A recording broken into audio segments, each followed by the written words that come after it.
আসসালামু আলাইকুম সবাইকে। সবাই কেমন আছেন? আশা করি সবাই ভালো আছেন। আলহামদুলিল্লাহ আমি আমার পরিবারকে নিয়ে অনেকটাই ভালো আছি। তো ভিডিওটা সকাল থেকে শুরু করে দিলাম। আর আজকের সকালটা হচ্ছে বৃষ্টি ভেজা সকাল। কারণ টিপ টিপ করে বৃষ্টি হচ্ছে আজ 2 দিন আবার। আসলে এবছরের বৃষ্টি কিন্তু থামছেই না। তো যাই হোক 2-1 দিন আগে কিন্তু একটু শুকনা ছিল। তো আজকে আজকে পরপর 2 দিন কিন্তু খুব পরিমাণে বৃষ্টি হচ্ছে। তো আমি ঘুম থেকে উঠে আজকে আমার প্ল্যান ছিল আমি সকালবেলা লেবুর পানি খাবো গরম করে, মানে কুসুম গরম লেবুর পানি খাবো। কারণ ইদানিং দেখছি আমার ওয়েটটা অনেক বেশি বেড়ে গেছে, মানে ওভার ওয়েট হয়ে গেছে আর কি। তো আমার ওজন ছিল 60 কেজির মতো, মানে ডায়েট করার পরে 60 কেজিতে নিয়ে আসছিলাম। তো এখন দেখি আবার কিন্তু সেই আগের মতোই হয়ে গেছে আবার, কারণ আমি মাঝে কোনো ডায়েটের ভিতরে ছিলাম না। অপারেশনের পরে আমি কোনো ডায়েট করিনি, যার কারণে ওজনটা আবার বেশি বেড়ে গেছে। তো সকালবেলা ঘুম থেকে উঠে গাছ থেকে লেবু ছিঁড়লাম। আর বেশি কিন্তু লেবু নেই এখন, আর অনেক লেবু ছিল এর আগে দেখেছেন ভিডিওতে। তো লেবুটা আমি কল থেকে ভালো করে পরিষ্কার করে নিলাম পানি দিয়ে। তারপর রান্নাঘরে চলে আসলাম আর কি, আমি পানি গরম করব। তো আজকে আমি একটু অন্যভাবে পানিটা গরম করব, কারণ আজকে আমি আমি এর আগে খেতাম লেবু দিয়ে শুধু গরম, যে হালকা কুসুম গরম পানি, ওইটা খেয়ে আমি প্রায় 12 কেজি মতো ওজন কমাইছিলাম। তো আজকে একটু ভিন্নভাবে খাবো। আজকে আমি এখানে নিয়েছি লেবু, তারপর এলাচ, দারচিনি, লবঙ্গ, তারপর হচ্ছে পাঁচফোড়ন আর রসুন কুচি। এইগুলো নিয়ে তো আমি গরম পানির ভিতরে দিয়ে সুন্দরভাবে জাল করে নেব। নিলে পরে এই প্রত্যেকটা মশলা, প্রত্যেকটা জিনিসের আর কি যে পুষ্টিগুণটা আছে ওইটা হচ্ছে গরম পানিতে পুরো মিক্সড হয়ে যাবে। গেলে পরে আমি এটা সুন্দর করে পরিষ্কারভাবে ছাঁকনিতে ছেঁকে তারপর হালকা কুসুম গরম যখন থাকবে তখন আমি পানিটা খাবো। তো আমি এই লেবুর পানিটা কিন্তু প্রায় 10 মিনিটের মতো সুন্দরভাবে জাল করে নিয়েছি। আর দেখেন কত সুন্দর ফুটছে পানি। এই পানিটা নাকি প্রতিদিন সকালে আর রাতে ঘুমানোর আগে যদি খাওয়া হয় তাহলে নাকি ম্যাজিকের মতো ওজন কমাতে সাহায্য করে। আসলে এইভাবে কখনো খাইনি, অন্যভাবে খেয়েছি। তো আজকে এভাবে ট্রাই করে দেখবো যে কেমন হয়। তো এই যে দেখেন পুরোপুরি কিন্তু খাওয়ার উপযুক্ত করে তারপর আমি পানি পান করছিলাম। আর প্রথমে মুখে নিয়ে কিন্তু আমি এক কুলি আর কি ফেলে দিয়েছি, কারণ আমি খেতেই পারছিলাম না। তারপর ভাবলাম যে এরকম করলে তো ওজন কমাতে পারবো না। তো আমি যাই হোক খুব কষ্ট করে খেয়েছি, অনেক তেতো লাগছিল আমার কাছে। আর এটা খেয়েছিলাম আমি সকাল 7:30টার দিকে। তারপর আমি কিন্তু সকালে নাস্তার জন্য 2টা ডিম প্রেসার কুকারে সিদ্ধ করতে দিয়েছিলাম। আসলে 2টা ডিমই আমি খাবো না, আমার মেয়ের জন্য একটা, আমার জন্য একটা। আর অন্যদিকে আমি কিন্তু ড্রাগন ফল নিয়ে এসেছি। ড্রাগন ফলটা আমার অনেক বেশি পছন্দ। আগে খেতে পারতাম না, তাসনিমের বাবা যখন বাইরে থাকতো তখন কিন্তু বাইরের থেকে নিয়ে আসতো এই ফলটা, তখন আমাদের দেশে অ্যাভেলেবল ছিল না। তো ওই সময় আমি খেতে পারতাম না, কেমন জানি মুখের মধ্যে পটপট শব্দ হইতো আর কি, খেতে পারতাম না। এই যে বীজটা না, এই যে কালো কালো, ওইটা আমি কখনোই ভালোভাবে খেতে পারতাম না। তো যাই হোক এখন এত পরিমাণ ফেভারিট হয়ে গেছে যেটা আমি বলে বোঝাতে পারবো না। তো ডিমের খোসা সুন্দরভাবে ছিলে নিচ্ছি। আর অন্যদিকে কিন্তু আমার মেয়ে বারবার বলছে আম্মু সকালে নাস্তা রেডি করো, সকালে নাস্তা খাবো, তারপর ভাত খাবো। আসলে আমি সকালে ঘুম থেকে উঠে কিন্তু রান্নাই করিনি। আর নিজে ডায়েটে থাকলে কিন্তু অন্যদের জন্য রান্না করাটা খুব কষ্টকর হয়ে যায়। আর আমরা হচ্ছে মাছে ভাতে বাঙালি, ভাত না খেলে কিন্তু আমরা বাঁচতেই পারি না। আসলে ভাত খাওয়াটা এক প্রকার আমাদের নেশা আর কি। ভাত দেখলে কিন্তু ক্ষুধা লেগে যায়, তো আমার কিন্তু এরকম হয়। তো আমি যখন এর আগে ডায়েট করে 12 কেজি ওজন কমিয়েছিলাম তখন কিন্তু না খেতে খেতে আর কি আমার খাওয়ার রুচিটাই চলে গিয়েছিল, ভাত দেখলেও আমার অতটা ক্ষুধা লাগতো না। তো জানি না, এখন আমি মাঝে কিন্তু প্রচুর পরিমাণ খেয়েছি আর ওজনও বেড়ে গেছে অনেক, আবার সেই 12 কেজি বেড়ে গেছে।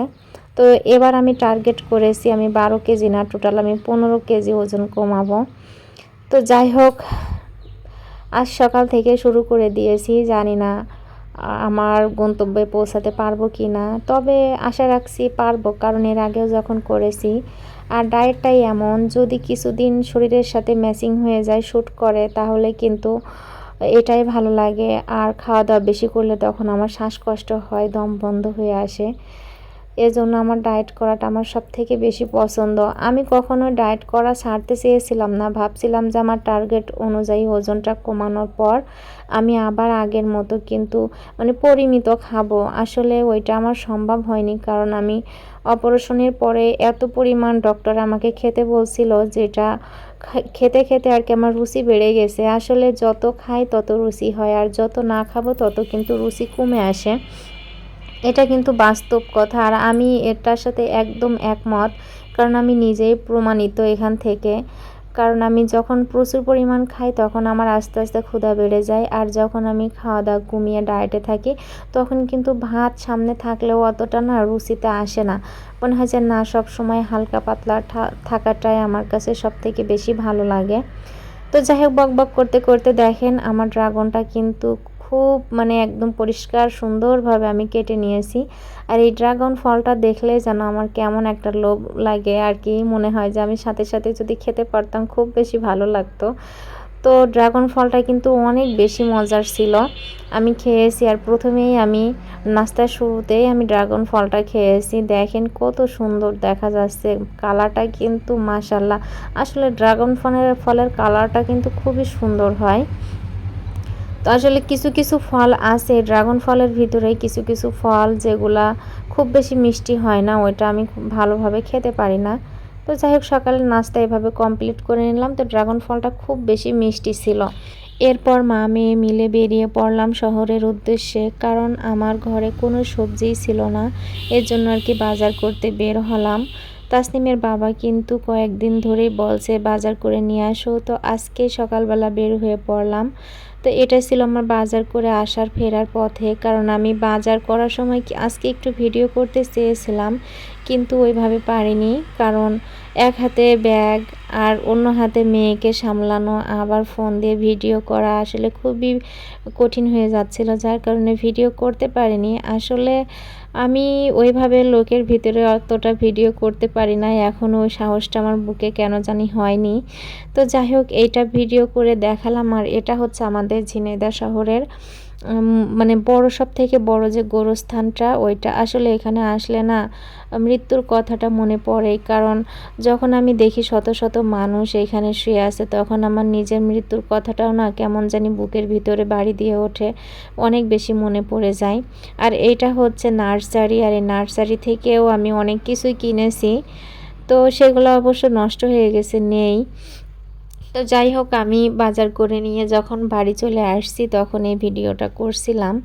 তো দেখেন আমি কিন্তু প্যাকেট ভর্তি করে বাজার করে নিয়ে আসছি, কারণ বেশ কিছুদিন আবার বাজার করব না, যার কারণে বেশি করে করে নিয়ে আসছি। আসলে পুরুষ মানুষ বাড়িতে না থাকলে কিন্তু ঘন ঘন ওইভাবে মহিলারা বেরও হতে পারে না, তবে তুলনামূলক আমার একটু বেশি বের হওয়া পড়ে, কারণ আমার একটু প্রয়োজনটা বেশি পড়ে বাইরের, কখনো মেয়ের জন্য, কখনো ছোট বোনের জন্য, কখনো নিজের জন্য।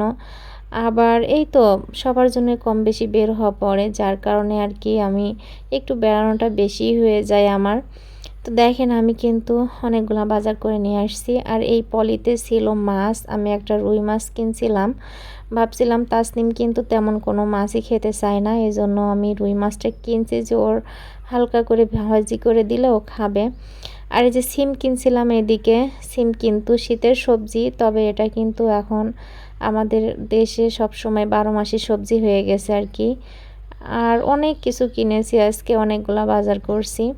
চিনি ছিল, বাদাম ছিল, বেগুন, আর এর ভিতরে টমেটো, আর একটা গাজর কিনছি আমার মেয়ের জন্য। আসলে গাজরের এত বেশি দাম, আমি গাজর কিনতেই চাচ্ছিলাম না, তো প্রচুর কান্না করছিল যে আম্মু আমি গাজর খাবো, তারপর ওর জন্য একটা গাজর নিয়েছি। আর অন্যদিকে দেখেন আমি কিন্তু কলমি শাক কিনেছি, আর আমার সব থেকে কলমি শাক হচ্ছে বেশি পছন্দ শাকের ভিতরে। আর এ দেখেন আর একটা জিনিস আমি নিয়ে আসছি, এটা আমার সব থেকে বেশি প্রয়োজনের এখন। আমি যেহেতু হাতের কাজ মানে সেলাইয়ের কাজ করছি, এজন্য আমার এইটা খুব বেশি প্রয়োজন, কাপড় আয়রন করা। আর এটা কিন্তু মোটামুটি কথা সবারই লাগে, কারণ কাপড় আয়রন করে না পরলে কিন্তু একটু ভালো দেখা যায় না। যার কারণে আমার ছিল না এটা। আমি এর আগে ছিল, আমার ছোট বোনের ছিল, সেটা দিয়ে কাজ করতাম, কিন্তু এখন আমি নিজেই আমার প্রয়োজন মনে হচ্ছিল, যার কারণে এটা আমি কিনে নিয়ে আসছিলাম। তো এটা হচ্ছে ভীষণের একটা আয়রন মেশিন, জানি না কেমন হবে, লোকটা তো বললো অনেক বেশি ভালো হবে, তো দেখা যাক কেমন হয়। তো দেখেন আমি দুপুরবেলা রান্না করব বলে শাকগুলো সুন্দরভাবে কেটে নিয়েছি। আর এত শাক কিন্তু একবারে রান্না করব না, কারণ কেটে ফ্রিজে রেখে দিচ্ছি যাতে ঝামেলা কম থাকে। তারপর আমি গতকালকে রাতে একজন ডিমওয়ালার সাথে কথা বলে রাখছিলাম, সে কিন্তু ডিম দিতে চলে আসছিল। তারপর ডিমগুলা নিয়ে এসে আপনাদের সাথে একটু শেয়ার করলাম। তো এটা ছিল আজকের দুপুরের খাবার। আর আজকে দুপুরে কিন্তু আমি এত কিছু রান্না করতে পারিনি, শুধুমাত্র আমি কলমি শাকটা ভাজি করেছি, আর শসা নিয়েছি, লেবু ছিল, সকালবেলা গাছ থেকে যে লেবুটা পেড়েছিলাম ওইটাই অর্ধেকটা ছিল, সেটাই নিয়েছি, আর সামান্য একটু ভাত। তো যাই হোক, আমার আজকের ভিডিওটা এ পর্যন্তই। সবাই ভালো থাকবেন, সুস্থ থাকবেন। আল্লাহ হাফেজ।